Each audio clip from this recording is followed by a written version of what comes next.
প্রতি বছরের ন্যায় ঈদুল আজহা 2026 উপলক্ষে ঐতিহাসিক শোলাকিয়া ঈদগাহ মাঠে এবারের 199তম ঈদ জামাত অনুষ্ঠিত হবে। বরাবরের মতো ঈদুল আজহার ঈদ জামাত সকাল 9টায় অনুষ্ঠিত হবে। শোলাকিয়া ঈদগাহ মাঠ সহ পুরো শহরের নিরাপত্তায় প্রায় 600 জন পুলিশ সদস্য, 2 প্লাটুন বিজিবি সদস্য, 55 জন র্যাব সদস্য নিয়োজিত থাকবেন। ঈদগাহ মাঠে 4টি ওয়াচ টাওয়ার স্থাপন করা হয়েছে। শোলাকিয়া ঈদগাহ মাঠ সহ আশেপাশের স্থানসমূহে 8টি সেক্টরে ভাগ করে আইনশৃঙ্খলা রক্ষাকারী বাহিনীর সদস্য মোতায়েন করা হবে। 9 জন বিজ্ঞ এক্সিকিউটিভ ম্যাজিস্ট্রেট বিভিন্ন পয়েন্টে নিরাপত্তার দায়িত্ব নিয়োজিত থাকবেন। শোলাকিয়া ঈদগাহ মাঠের পুরো এলাকা জুড়ে 64টি সিসি ক্যামেরা স্থাপন করা হয়েছে।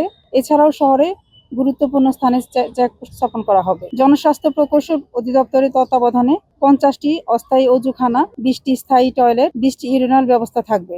সকলের আন্তরিক সহযোগিতায় এবারের ঈদুল আজহার ঐতিহাসিক শোলাকিয়া মাঠে 199তম ঈদ জামাত কোনোরকম বিশৃঙ্খলা ব্যতি রেখে সম্পন্ন হবে বলে আমরা আশা করছি।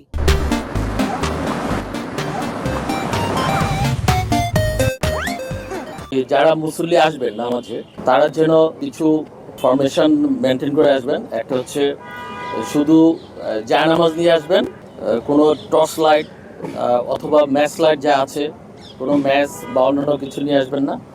মোবাইল আনতে পারবেন, সেক্ষেত্রে মোবাইল সাইলেন্ট থাকবে। এর বাইরে আমরা কিছু বোম ডিসপোজাল টিম থাকবে। তারপরে বিভিন্ন ইউনিটকে আমরা ইনভাইট করেছি, যেমন র্যাব, তারপরে সিআইডি, পিবিআই, অন্যান্য ইউনিটগুলো থাকবে না। এখানে অ্যান্টি টেরোরিজমের ইউনিটও আছে। কোনো রকম সিকিউরিটি থ্রেট নেই। আমরা এরকম একটি পরিকল্পনা করেছি।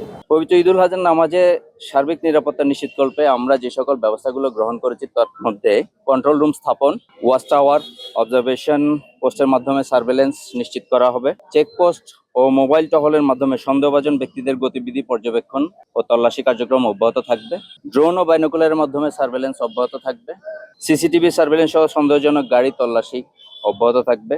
এছাড়াও আমাদের স্নাইপার টিম থাকবে। আমাদের যে ওয়াচ টাওয়ার আছে ওখানে আমাদের স্নাইপার টিম নিয়োজিত থাকবে। স্ট্রাইকিং ও রিজার্ভ ফোর্স মোতায়েন থাকবে। আর এছাড়াও আমি যেটা বলেছি অলরেডি, আমাদের সাদা পোশাকে গোয়েন্দা নজরদারি অব্যাহত থাকবে।